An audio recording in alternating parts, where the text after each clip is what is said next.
আবুল, এদিকে আয় তো। স্যার আমারে ডাকছেন। আমার ড্রয়ারে 10,000 টাকা আছে। টাকাটা নিয়ে আমার গ্রামের বাড়িতে দিয়ে আয়। ঠিক আছে স্যার, অক্ষণই যাইতেছি। রে আবুল, তুই এটা কি কাজ করলি? আমি আবার কি করলাম স্যার? তোকে টাকা দিলাম 10,000, তুই বাড়িতে 5,000 টাকা দিছস। আর বাকি টাকা কি করছস? 5,000 টাকা রাস্তায় খরচ হয়ে গেছে স্যার। খরচ হয়েছে মানে? তোকে তো খরচের টাকা দিয়েই পাঠাইলাম। বুঝেন নাই? আপনার বাড়িটা এখান থেকে অনেক দূর। তো যাইতে পথে বাস ভাড়া, রিক্সা ভাড়া, অটো ভাড়া, আবার ব্রিজের টোল, সব মিলে 5,000 টাকা খরচ হয়ে গেছে গা।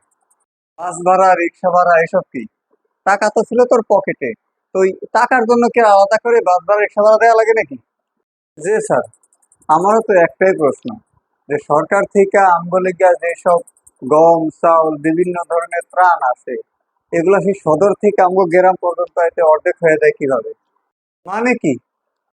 সরকার থেকে দেওয়া আমাদের জন্য সমস্ত ত্রাণের সম্পদ যেমন সরকার থেকে আমগো কাজ পর্যন্ত আস্তে আস্তে খরচ হয়ে অর্ধেক হয়ে যায়, ঠিক তেমনি আপনার টাকাও আপনার বাড়ি পর্যন্ত পুষতে পুষতে খরচে অর্ধেক হয়ে গেছে।